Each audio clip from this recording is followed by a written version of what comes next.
Hello, so here's the video of me showing you how to assemble and not to be afraid this linear bearing.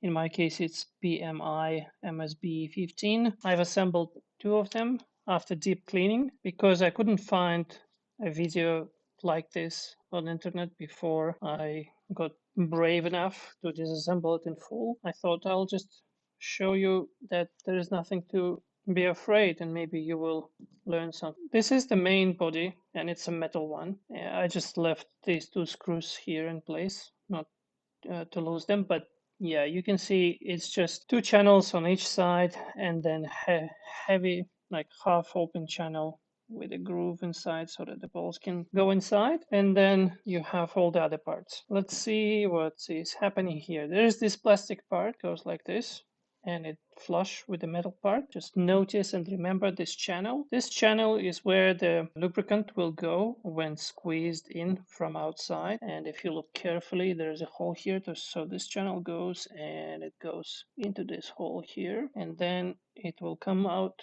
in the middle here and it will skirt out. It will go into this space here. Now you have this part, it goes on top. You can see that on one side there's like semicircle where the balls are turning around, and this part has the opposite reverse, like outside wall of balls turning around. And you can see this is where this is the port where lubricant should go in. So this will be done like this, and lubricant goes from outside, and you can see this is the second part of this channel. It will be squirted out here and it will go here and down into this hole that I showed you before. And so when this system is closed like this, then you will be squirting your lubricant into this hole and it will be coming out on inside. So that's about just notice on lubrication. Now the third part is this thing here. It has the rubbery feel to it and the inside is rubbery. There is this rubbery seal. When it's attached, it will be rubbing on the rail and making sure that no lubricant are coming out,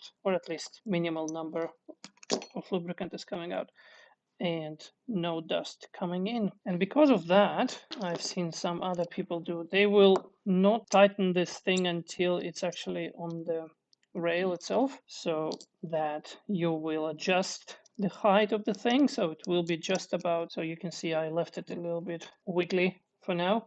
Okay, so what I do is I assemble these three parts. Now, what are these and what are these? That's what I realized. They serve the same purpose, to hold balls in. You can see I can turn it around, nothing comes out, because these sleeves or they protect balls. They finish the circle of the channel and make sure that ball is not coming out. So this thing is on the top and this plastic part is on the bottom. The other thing that I've learned, that when you're installing the balls in, you can see that this part is asymmetrical. It has different parts on here. And if I use this one as an example, yeah, this is the inside. So it will go like this, one side, and you can see it has a hole in the middle for the opposite side, and it will go like this on the opposite side. What important is that you put it into this one of the channels, one of the ends that you already installed. You put it with these guys and not with this guy, because otherwise it will not be held in place. Now this thing isn't installed, and you put your channels, the top cover channel, whatever you call it, in, and we just lightly screw it in because you can over tighten it. Second one, these guys are symmetrical as far as I understand on both ends. Okay. Okay. So now you can see the profile. You can see how bottom one will be defending balls from getting out, and you can see how the top one over here, this one, is making the semicircle a little bit and protecting balls from coming out on this side. So now what I will do is I will put this guy back in like this. Now I will start putting balls in. Now at this point, when they reach the top, so they're sticking out, you can see that inside, can I show you or not? Inside, those balls are only sticking out to some point. And so what I will do, I'll take something thin, like the hex key. I will just push them all the way. I will push them such that they are now at the top over here. And I will continue putting balls into the inside.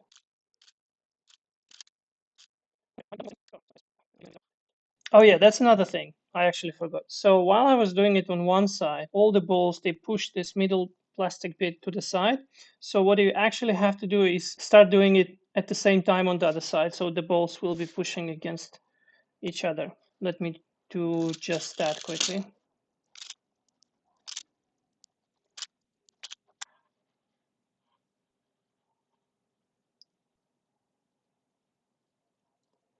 Okay, hopefully this bottom plastic bit will hold the bottom row balls in place. And I will just finish up on one side to explain what I meant. Now, let's just push those balls up, as I was saying. All right. Okay, so I'm at the point where I wanted to show you what I do next for each of those channels. Right, so I'll just carefully put it down like this. In my case, it helped that it leans slightly on this side here. And then I will take tweezers, not the best instrument in this case. I will put some balls here and here very carefully because they will want to run away. I might even have some guard temporarily while I'm putting the ball, so I'll just hold it like this. And boom, and it's sitting there, and it's extremely non-permanent ball sitting there. Boop. And that's it. So the small gap that stays in between, as far as I understand, it's supposed to stay like that. And then I do both channels and I end up with this situation. And I will get back to you when I'm at this point.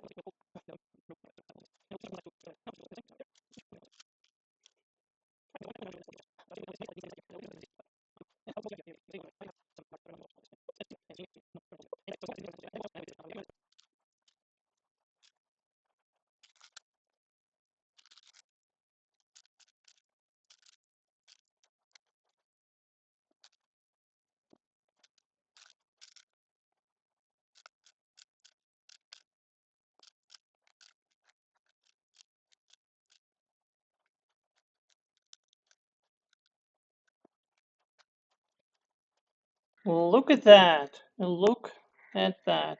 I was definitely sure that I will lose at least one ball while I was doing all the cleaning and stuff. Would it be ironic if I lose it now?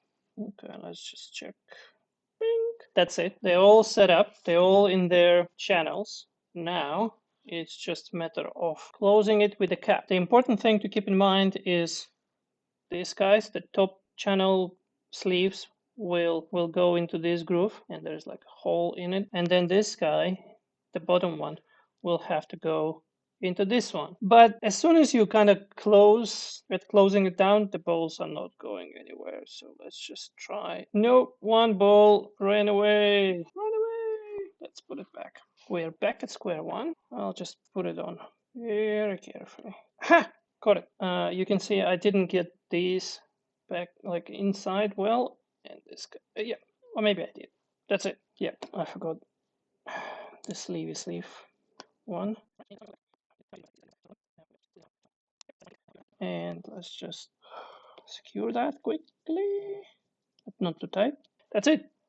And it's all done. You can see your balls inside. They're rolling, rolling as they should. And the top one also rolling. And they're not falling out, which is really cool design. And now it's time to squirt some lubricant into this port. What I did, I took the normal syringe and very slowly I just screwed it in, and then I got a thread. And now I think I can just screw it in. Look at that. I have my syringe that I can squirt some lubricant in. So I thought maybe while I'm here and I just made one of them already lubricated, I thought I'll show you what I did. So here's my improvised syringe with lubricant. Open it.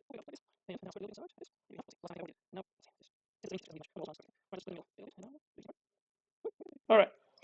Now, and put our railing inside the rail.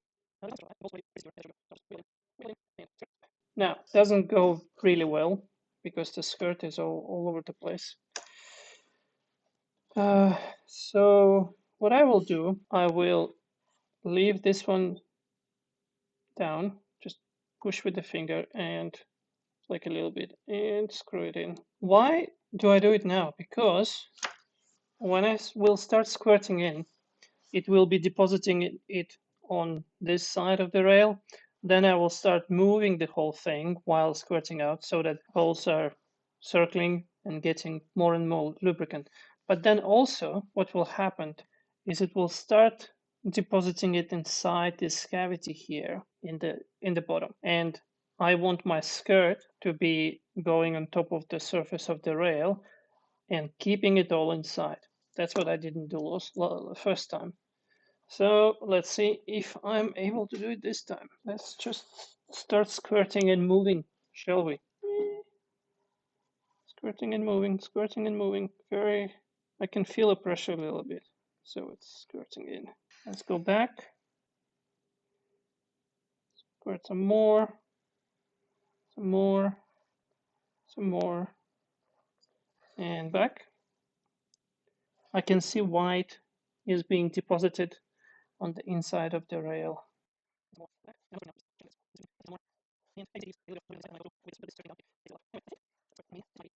Yeah, I think that's enough lubrication for me. Thank you. That's it.